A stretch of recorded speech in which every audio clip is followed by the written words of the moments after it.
चक्षुरुन्मिलितं येन तस्मै श्रीगुरवे नमः। गुरवे गौरचन्द्राय राधिकायतलाले कृष्णाय कृष्णभक्ताय तद्भक्ताय नमो नमः। वन्देऽहं श्रीगुरुवरं श्रीरूपनुगप्रवरं व्रजरसरसिकं च नारायणं तं प्रपन्नं।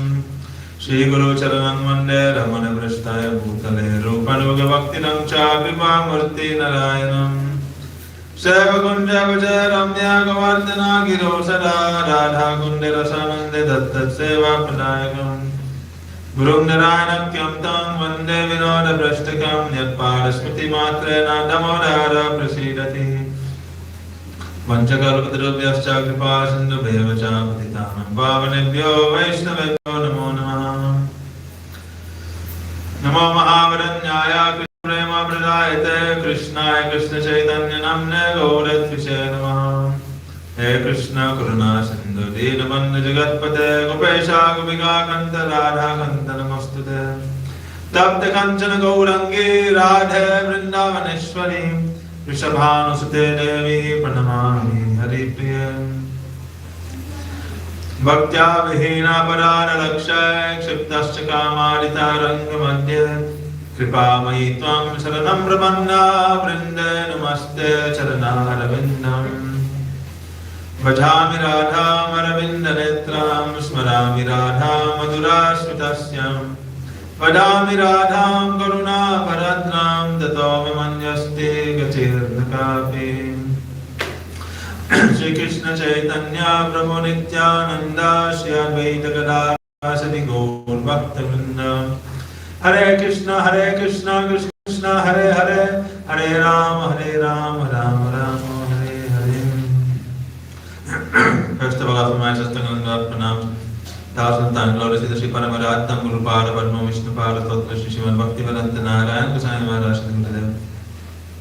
Secondly, offer my Sastangananda Pranam. Thousand times, Lord, is the Shri Rupanuga Gauri Guru Varga.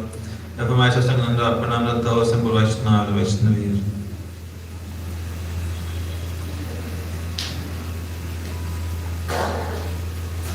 Genuine greeting from Sri Damodar Ashtakam. Verse 7. Kuberatmajo Bandhav Murchaiva Yadvat Tvaya Murchita Bhakti Bhajo Kritocha Tatapna Bhaktim Swakame Prayacha Namokshik Rahomesti Namodareha. O Damodar, even though you were bound with a rope to the grinding mortar by your mother, you set the two sons of Kuber, Nalakuber and Manigri free from Sri Narad's curse that they live as twin Arjun trees, and enabled them to become recipients of the highest possible attainment, Bhakti. In the same way, please profusely bestow upon me Prema Bhakti for you. I long for this alone. I do not want any other kind of liberation.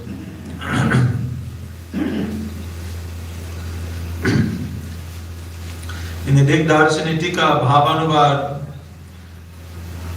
this is the translation, the Bhavanuvad of Sanatana Goswami's Digdarshani Tika.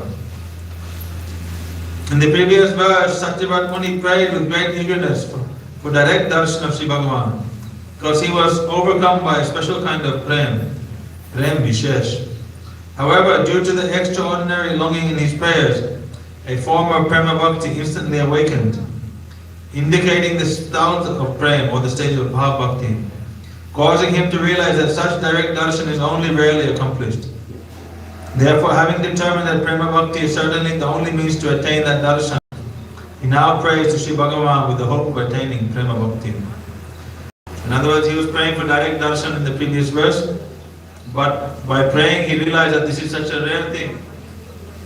The only means by I can achieve this simplest prayer will not do. Only by the means of prem, if I cultivate prem for the Lord, then I will be able to have his darshan.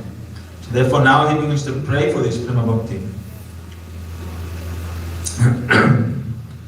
Alternatively, the sage fears that his mind will not be satiated after having Sri Bhagavan's darshan only once. And at the same time he dreads the agony of separation from Sri Bhagavan, when he will not be able to see him that very next moment. He therefore prays to attain Prema Bhakti, having ascertained that Prema Bhakti is the sole means of capturing the Lord forever.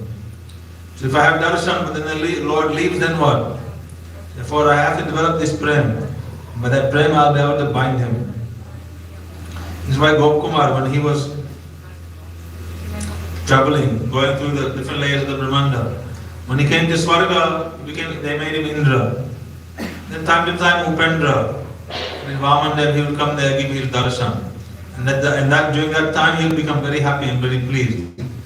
But as soon as Upendra would leave, he would fall into a great ocean of separation. And who knows when he would come back. So then he was not satisfied and then he left from there, searching for something more. Therefore the devotee, he never desires this separation. The devotee always desires this meeting. Therefore, meeting is higher than separation. Then separation that follows that meeting is again higher. Then the meeting that follows that separation is again higher than that separation. So it's a constant progression, competition. But if separation was higher, then upon meeting the devotees they will become disappointed. So separation cannot be higher. They're longing for that meeting, and when that meeting takes place they feel so much happy. And then when they are separated, then they drown in the ocean of misery. So here Satyavat Rishi is praying for what? Prema Bhakti exclusively. Despite this conclusion, he still felt apprehensive. How can such a severe offender like me attain the most rare treasure of Prema Bhakti? However, he was comforted when he remembered Sri Bhagavan's glorious quality of Bhakta Vatsalya, by which Sri Bhagavan makes the impossible possible. With this conviction, he rejected all varieties of moksha. Now in this verse, beginning with Kuvarat Majo, he exclusively prays for Prema Bhakti. So how can such a sinner like me, such a fallen person like me achieve this prem? Then he remembered, Bhagavan is Bhakta Vatsalya. He is very compassionate to his devotees. Definitely he will not reject me. Definitely he will fulfill my wish and grant me this prem. With the word Bandhav Murtyaiva, the sage says, despite exhibiting the exceptional characteristics of allowing Sri Yashoda Gopi to bind you to a grinding mortar with rope, in your divine form, Shri Vigraha, Shri Damodar. In other words, even in this exceptional form in which you and yourself bound, you delivered the two sons of Kuvera from their bondage. So even though Krishna was bound to the grinding water by Mother Yashoda, still he formed the pastime of delivering the two sons of Kuvera. This statement reveals the incomparable fortune of the twin Arjun trees, who were able to see and touch Krishna personally while he enacted his supremely enchanting pastimes. So not only did those two brothers receive Krishna's mercy, but it was where in Braj, during his Braj Leela, they not only got to witness his Leelas, but they took part in that Leela. And Krishna directly touched them. So how fortunate are they? So Krishna had pulled the grinding mortar behind him and crawled between the two trees. Although he was himself in a state of being bound, he liberated Mochito, the two sons of Kuber, Nalakuvar and Manigri. But he did not just free them from Nara's curse and liberate them from material existence. He also gave both of them Prema Bhakti for him. And then who did they become? They became Madhukanta and Snigdhakanta, two sakas, who then in the assembly of the Brajvasis would sing the glories of Krishna. If someone is addressed by the phrase Bhaktim Bhajata, recipients of Bhakti, it is understood that they have taken irrevocable shelter of Bhakti as the ultimate goal, and they will never neglect Bhakti in any way. Therefore, when the sage says Bhakti Bhajo Krito Cha, you made Krito, both of them so dedicated to Bhakti. He is clearly indicating that Bhagavan granted them Prema Bhakti. In this regard, a statement found in Srimad Bhagavatam 10th canto spoken to Nalakuvar and Manigri by Sri Bhagavan himself is evidence of this. Sangyata Mahi Bhavo Vamip Sita Paramo Bhava. The prem for me that you both greatly desired has now fulfilled arisen within your hearts. Because of this prem, you will never again become trapped in material existence. Srila Sanatana Goswami explains this verse as follows. Sri Bhagavan is saying, "Oh Nalakuvar and Manigriv, the prem Paramabhav for me, Mai, that the two of you, Vam, desired, Ipsita, has now fully arisen, Sangyato, in you. Therefore you will no longer have to suffer the pain of repeated birth and death in material existence, Abhava." Sri Satyabhak Muni prays, "O Damodar, just as you granted Prema Bhakti to the two sons of Kuber, without any cause, similarly please profusely bestow upon me Prema Bhakti for you, which is characterized by taking absolute shelter of your lotus feet. Please grant me Prema Bhakti for your beautiful form as a small child who is bound by your mother's robe." So here, Sanatana Goswami is describing this pastime in these verses. Therefore, Shastra, the meanings of these verses can only be understood by hearing from Guru and Vaishnavas. Srila Gurudev describes that, for instance, there are so many teachings in Gita, Bhagavatam, many places. For in Gita, example, Krishna is speaking these slokas to Arjuna. So the words are there, but Gurudev said, in what mood is Krishna speaking the words? Someone who follows just the words, they will not understand the meaning of those words. Like Gurudev says,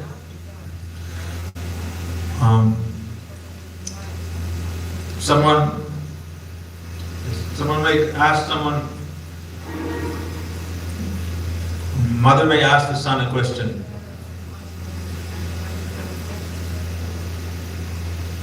Like, they'll say, mom say, "Where did you go?"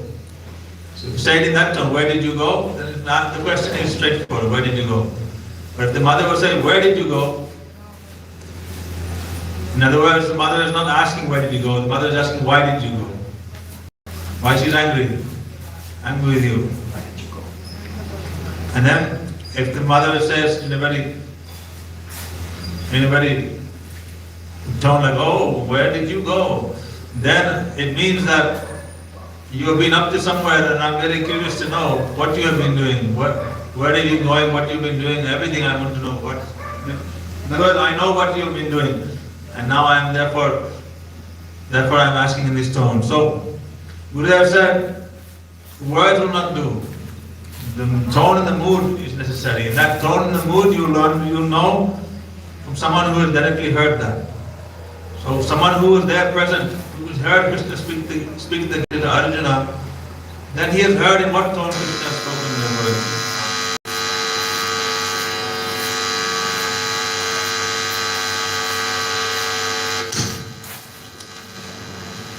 So someone who has directly heard Krishna speak the Gita to Arjuna, then he knows in what tone Krishna spoke that. And by hearing the tone, hearing the mood of Krishna, then a Guru Varga understand what Krishna is trying to say. But if you were not there present, you never heard Krishna speak the Gita, and you just read these words, and you don't know in what tone and what mood he is speaking there. And then you'll get a completely different understanding of what he's trying to say. So, therefore, the mood and the tone, the purport of the Sastra has to be heard from realized souls who are directly perceiving it as it is. For Prabhupada wrote Bhagavad Gita as it is. So that, in other words, Prabhupada is saying that I have heard this Gita directly from Krishna. I have realized it in my heart as Krishna spoken to Arjuna. Therefore, as Krishna spoken it, with what intention, what moods, now I am going to explain everything in here in this Gita. So our Guru Varga, our Acharyas, they take the essence of the Sastras, understanding truly what mood and what way they have been spoken, and they give that to us. But people who have no relations, who are just scholars, who are disconnected from our parampara, then they read the external words of Sastra, and they extract external meanings, and therefore the people become misguided. Therefore sadhu sangha, sarva sastra koya. All scriptures say, take to this person sadhu sangha. Why sadhu sangha? Lava matra sarva siddhi. Just one lava matra, one moment of association enough to give you all perfection. Shri Krishna may ask, why are you insisting on prema bhakti? Or Sri Satyavat Muni prayed, Oh Damodar, just as you granted prema bhakti to the two sons of Kuber without any cause, similarly please profusely bestow upon me prema bhakti for you, which is characterized by taking absolute shelter of your lotus feet. Or please grant me prema bhakti for your beautiful form as a small child who is bound by your mother's robe. Sri Krishna may ask, why are you insisting on prema bhakti to the exclusion of everything else? Why will he not accept liberation, moksha as well, just as the two sons of Kubera did? Otherwise, you have to repeatedly suffer miseries like birth and death within material existence. In reply to this, Satyavat Muni explained, I only insist on attaining this prema bhakti. I do not want to accept moksha. The meaning of Sri Satyavat Muni's words is, if my repeated birth and death within material existence is destroyed by prema bhakti, then let it be destroyed. And if it is not, then I do not care.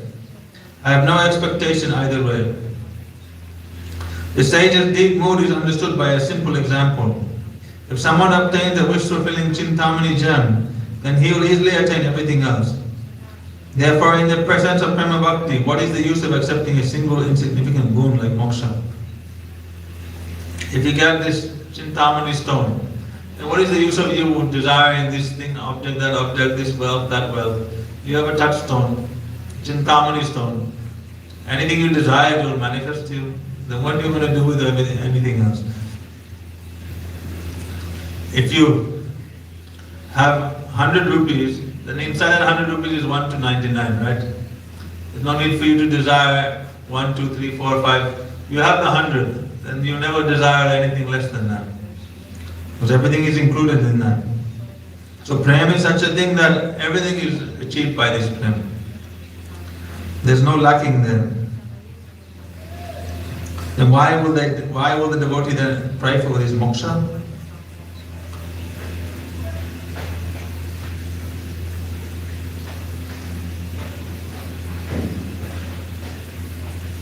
These words of the sage may also be understood in another way. He prays, Oh Damodar, please grant me prema bhakti specifically to you, Swakam. Here, by addressing his Lord as Damodar, the sage prays for Prema Bhakti that is specifically related to the form of Bhagavan, whose belly is bound by rope.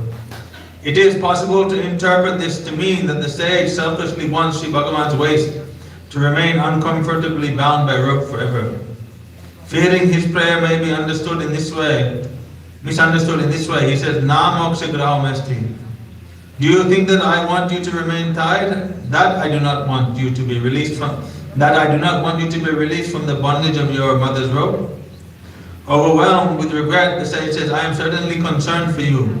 However, kindly grant me that uncommon Prema Bhakti, which I fervently cherish, in relation to your exceptional form of Damodar, which bound by the Prema of Mother Yashoda. So someone may doubt, he's praying to that form of Krishna who is bound to the grinding motor by Mother Yashoda to manifest in his heart, to have darshan of that. He's praying for that prem, for that form of Bhagavan.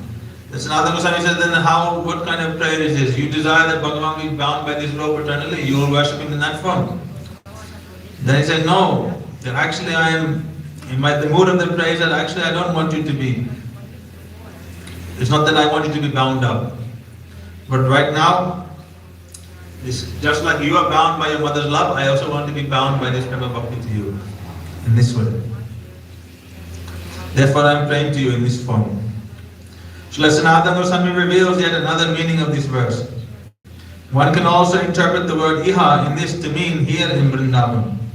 By this interpretation, it is understood that the sage prays, please grant me Prema Bhakti in Vrindavan.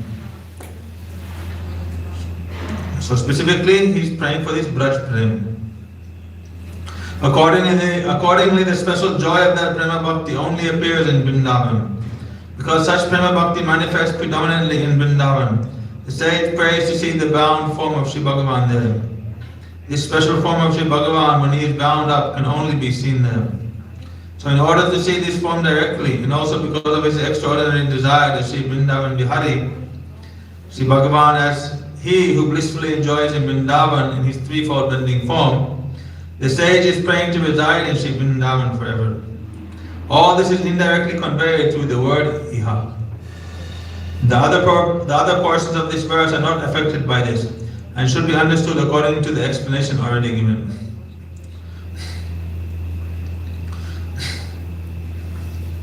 So Sanatana Goswami is clarifying and describing the meaning of this verse. Here now, Srila Gurudev in his own commentary, in his Darshani Vritti, he's saying, in the previous verse, Sri Satyavat Muni performed Nam Sankirtan with a melted heart. By the potency of Nam Sankirtan, he received direct darshan of his worshipful Damodar for just a moment. It is as if Sri Krishna said to him, O sage, I am pleased with you. Request anything you wish. Satyavat Muni now says, even though you were yourself bound, you freed the two sons of Kuber, Nalukuvar and Manigri, who had been cursed by Sri Narad to live as twin Arjun trees. And you also delivered them from this repeated cycle of birth and death within material existence. Furthermore, you made them the recipients of the highest form of bhakti to you by granting them Prema Bhakti. In the same way, please profusely bestow upon me Prema Bhakti for you. Saying, you gave Prema to the two sons, Nalukubar and Manigri. Therefore, you are an ocean of mercy. You are so kind. Therefore, please be kind to me and also bestow upon me this Prema Bhakti. We stop our Damodar Rastakam here and we'll take up Vilap Kusumanjali. In verse 7. So I'll say and you repeat. Ati utkatena nitaram virahanalena danda yamana hridaya kilakapi dasi aswamini kshanam iha pranayena garam akrandanena vidura vilapami padyahi. O Swamini, a certain maidservant overwhelmed with love and her heart always burning in the great fire of separation laments in the following verses. Srila Gurudev's commentary. the great fire of separation from you. So Raghunath Das Goswami has written two kinds of prayers, or two kinds of slokas.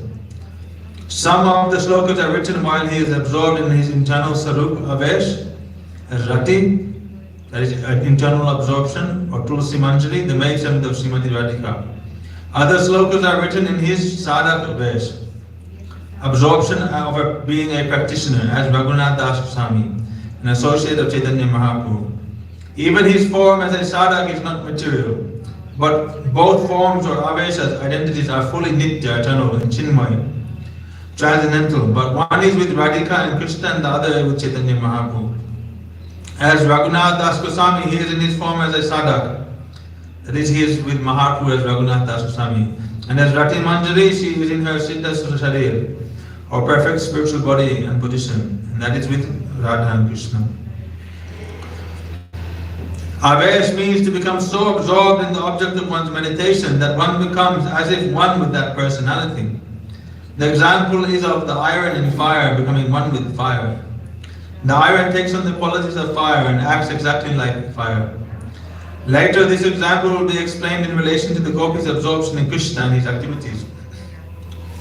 The fire is working, not the iron. When Krishna left the Ras dance, the gopis became so absorbed in him that at last they thought, I am Krishna. They began to play on flutes. They each told the others, oh, see how sweetly I am moving and how I am laughing. I am Krishna. One gopi told another, she is Putana. I am Krishna. This is all avesh. One has a avesh in Krishna bhajan, then it is actual bhajan. Otherwise it is like archan. The practitioner should have avesh. Otherwise the moods of the Brajvasis, the Braj Gopis, you should become so absorbed in that you achieve tadatma, feelings of oneness. Complete absorption should take place. There are two kinds of sarup avesh. One is Krishna sarup and the other is our own sarup. What is our sarup? It may be as a father, mother, or a gopi. In a sense, the words avesh and sarup have the same meaning. Jiva sarup hoy Krishna nitya das. So in other words, if your sarup is nitya Krishna nitya das, then you should have the avesh that I am Krishna nitya das. Simply, okay, your sarup is that, but if you're not absorbed in that, then what is the use? Then you are absorbed in your body and this samsara. So we have to have this avesh, absorption. Yena tena prakarana Krishna mana niveshayas. By hook or by crook, absorb your mind in Krishna. Remember him. Smartabhyam satada visnur vismartabhyam nijadashit. Said that always remember Krishna and never forget him. Sarva vidhi nisheda sur etayavega kinkara. All rules are subordinate to this rule. This is the topmost, this is the primary rule. Somehow or another, we always absorb in thoughts of Krishna, Radhika, the Braj Gopis. The sadhak will have avesh in the swarup of Radha and Krishna's associates like Rupa Manjari and his Guru Manjari, in those who already have the mood for which he is aspiring. In this verse, Raghunath Das Goswami is saying, Kila Kapi Dasi. No one can enter the realm of Radhika and Krishna in the service of Srimati Radhika in a male form. One can enter there only in a Gopi Swarup. Because Das Goswami cannot enter there in his external form, he is saying, I am Kapi Dasi, I am any Dasi. Dandahayamana Hridaya. He is always with Srimati Radhika. Why? Why then is he lamenting? He is explaining, in this male form I am not seeing Radhika, Krishna of the Gopis. In his external consciousness he is feeling separation. And this also manifests in his internal sarup of a gopi. Because as a sadhak, Raghunath Swami is separated from Mahaprabhu, Radha Krishna, so he's feeling immense separation. And when he becomes absorbed internally, then that separation also is there in his as Rati Manjari. And therefore he's praying all this Vilap Kushma, these verses of lamentation. Even if a sadhak is not situated in his internal gopi bhav, If he possesses some greed, he can also follow Raghunath Das Goswami. We are not seeing Radhika, but we can feel sorrow that we are not able to see her. At first, Raghunath Das Goswami is feeling so much separation from Srimati Radhika in his Sadat Vesh, and then he enters into his Avesh of Gopi Bhav. So if you recite these prayers and remember these prayers, and you become absorbed in these prayers, then those moods of separation, those moods of Raghunath Das Goswami will enter in your heart, and you will also feel them. He cries, "Oh Swamini, I am Hani Dasi. I am sitting on Govardhan and feeling so much separation from you. I want to offer prayers to your lotus feet." This is called Vilap Kusumanjali.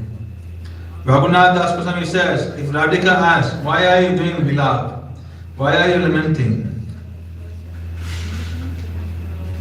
Rati Manjari will reply, "I cannot bear this Viraha Anala, fire of separation. That is why I want to reveal my heart's desire to your lotus feet." There are two kinds of bhajan. The first is in Vipralamba Leela, that is performed by chanting and remembering the pastimes of Viraha, separation. The second is in Sambhog Leela, performed by remembering the pastimes of Milan, meeting. Although the gopis and Brajvasis always like to meet Krishna, he plays in such a manner that they will enjoy Vipralamba Ras. The sadhak should cultivate Vipralamba Bhav. I am not seeing Krishna, I am not seeing Srimati Radhika, I am not seeing Braj, I am not seeing anything. The sadhak should always feel separation, as Das Goswami has shown here. Separation from Krishna and especially Srimati Radhika. In many slokas, Das Goswami has also lamented in separation from Rupa Goswami. At the time of Rupa Goswami's entrance into Aprakat Lila, he composed this sloka: Shunyayate Mahagostam Girindro Jagarayate Vyagra Tundayate Kunda Jivatu Rahitasyame. This is from Sri Stabhavali Pratana Ashra Chatur Dashaka. Now that I no longer have the sustainer of my life, the land of Braj has become empty and desolate. Govardhan Hill has become like a great python, and Radhakund has become like a gaping mouth of a ferocious tiger. In other words, because he is not having the association of Rupa Goswami, that higher class association, then everything is seeming like void, useless. In other words, he is desiring, I will also leave this world and I will also go meet with them, meet with Radha Krishna. He has also lamented in separation from his Shiksha Gurus. I am so unlucky. First, Sri Chaitanya Mahaprabhu departed from this world and left me behind. Afterwards, I lived constantly with Sri Sarup Damodar. He also left. Next, I caught hold of the feet of Sri Giridhari Pandit, but he also departed. Then, experiencing that every place and every dust particle of Jagannath Puri reminded me of Chaitanya Mahaprabhu, Sarup Damodar, Giridhari Pandit, and all their parikars. Therefore, I fled Vrindavan. Although our Gurudev has also entered his Aprakat Lila, we remain in this world in a very pleasant manner. On special days, his Avirbhav, Appearance Day, and Tirubhav, Disappearance Day, the occasion comes that we may remember him. At that time, however, we are involved in arranging the festival. There is very little chance to realize that separation. Only while we are speaking something about him, a tear may come in our eye, or it may not come. If the festival is very elaborate, there will be no tears. So many functions must be managed. The Abhishek, Puja, distribution of Mahaprasadam to Vaishnavas, and all these things. We arrange these festivals mainly for people in general, those who have no intimate relation with him. But we should do something so that a feeling of separation will come within our own heart. That is called bhajan. In other words, if you absorb yourself in doing all these external arrangements, but your heart internally you're not remembering Guru Pada Padma, not feeling separation from him, then all those endeavors then are there for what? Therefore, the separation should manifest in the heart, somehow or another. Who will feel separation? Those special persons who have realized their immense obligation and indebtedness to Gurudev for all they have received, and who have received much service to him, who have rendered much service to him with Vishambha Bhav, intimacy. They will weep. The consideration that I am so low and my Gurudev is in such a high stage will not be there. Awe and reverence will not be there. Otherwise, one cannot weep. In other words, one will not be thinking, oh, I am so insignificant, Gurudev is so exalted. Rather, one will be absorbed in a mood of indebtedness and realization that Gurudev has given me so much love and affection. He has given me so much mercy, and I am eternally indebted to him. I have responsibility, obligation to him. And why? Because through that obligation, through that responsibility, there is a deep connection with Gurudev, a transcendental connection, and then you feel his presence. And then tears will come in your eyes. If you don't take responsibility for Guru, you don't feel any obligation to him, then what kind of connection do you have? Then you only have an external connection. Connection based on your own enjoyment. I like to see him, I like to hear him, I like to interact with him. But you're not fulfilling his desires, you're not taking responsibility for him, performing transcendental service according to his desire. You're doing everything according to your own desire. Then the connection will be very external and weak. And then, if you have a weak relation with someone, then why will you weep for them? But if you have a very deep relation with someone, then very easily the pain of separation will cause tears to flow, pain in the heart. In Shastra it is mentioned, Vishram Bena Guru Seva. The Seva performs with such intimate service. The Seva performs such intimate service to Gurudev that Gurudev always remains pleased with him. The Guru will not consider for even a moment that he is my servant and disciple. Instead, he will feel that he is my heart. Ishwara Puripa, the disciple of Madhavendra Puri, and Govinda, the disciple of Ishwara Puri, were servants of this caliber. Although this is a rare relationship, it is absolutely necessary for Raghunaga Bhakti. Without a relationship like this, we cannot weep like Raghunath Das Goswami. Separation from Gurudev will be experienced on different levels. When we consider how merciful he was and how much greater he is than ourselves, we feel a certain type of sentiment. However, when we remember how near and dear he was to us and how much he loved us, then we will weep profusely for him. When you remember his affection, then that will touch the heart. And Guru will be, his mercy and his affection will come then to that disciple who really takes responsibility with him. And automatically his love will flow. But someone is independent doing, Gurus will be always kind and nice, but how will their love flow for that person openly? The gopis can weep so much more than Nanda Baba. Yashoda Ma can also weep more than Nanda Baba. But the gopis can weep even more than Yashoda. This is because their relationship with Krishna is more keen or intimate. We should have this kind of relationship with Krishna, Srimati Radhika, and also with our Gurudev. That is, this intimate relationship. With Sri Rupa Manjari, Rupa Goswami, and all others like them also. Then we can weep for their mercy. If we have yet to develop an intimate service relationship with our Gurudev, then surely we cannot imagine our relationship with Sri Rupa Manjari and or Srimati Radhika and Krishna. So if you don't have a active, intimate service relationship with Guru and Vaishnavas, then how will you develop that for Radha and Krishna? Impossible. So therefore, your bhakti starts from Guru Padashaya, offering and surrendering to Sri Guru, offering everything to him. Our entire advancement depends upon our keen service, how intensely we serve our Gurudev. And all other relationships and experiences develop on that platform. If we can weep for Gurudev, we can weep for Radhika. If we cannot weep for our own Gurudev, we cannot weep for Radhika. That is my experience.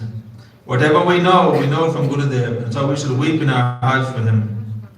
In the first sloka of Vilap Kushamanjali, Das Goswami has prayed to Rupa Manjari. Was he weeping or laughing? It may seem that he wrote this verse in a laughing, pleasant mood. In actuality, however, he was remembering a previous pastime and weeping at the feet of Rupa Manjari. You have been so merciful to me. I remember seeing your mood after Krishna had kissed you and left a mark on your lips. When will I see you in that condition again? In the second sloka, Stala Kamalini Yukta Garvita, he is again offering pranam and weeping. Will I see this again? These first two verses are very important. Now in the 7th sloka, Das Goswami cries, Ha Swamini Kshanam Iha Pranayena Garam. Will it be possible for me to weep for you even for a moment? If my would weep constantly. How shall we weep? Mahaprabhu has given instructions on this in 6th verse of Shikshashtra. Nayanam Galadastu Dharaya, Vadanam Gadgara Ruddhaya, Gira Pulakar Nishitam Vapukada Tabanama Grahane Vavishri. O Prabhu, when will my eyes be filled with the stream of tears? When will my voice choke up? And when will the hairs on my body stand on end in ecstasy as I chant your holy name? Although Kim, when is not in the original verse, we should include it. When will I have so much lamentation that I will weep while chanting the names Hare Krishna, Radha Govinda, Vrindavaneshwari, weeping as our dharma? In other words, Kim is automatically implied.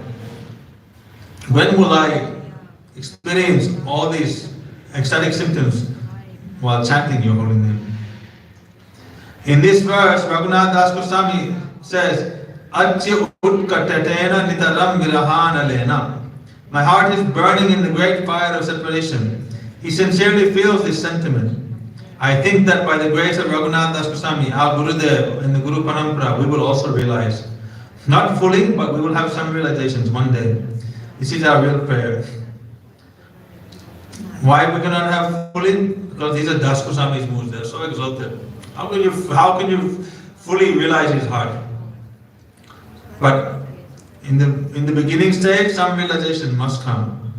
Then one day, by Gurudev's mercy, Das Goswami, when we become like them, then we can realize. Gurudev said, one day you must become like Raghunath Das Goswami. But for even in our stage, even if a drop of realization comes, even a drop of this greed, this mood comes in our heart, our life will be successful. It is so exalted. Tava nama grahane bhavishyati. When by chanting Harinam, remembering and listening, will I weep? Very fortunate that can lament, weep and realize these things. So Gurudev is describing here this verse, but we'll continue with his commentary and explanation tomorrow. Many long explanation on this verse. We'll continue tomorrow. Gauramananda Hare Hare Bol Jai Shri Guru Pada Padma Ki Jai Guru Parampara Ki Jai Sachinanda Gaur Hare Ki Jai Saparsada Gaur Hare Ki Jai Vrindavan Dham Ki Jai Harinam Sankirtan Ki Jai Nandavati Vaishnavinda Ki Jai Nitai Gauramananda Hare Hare Bol.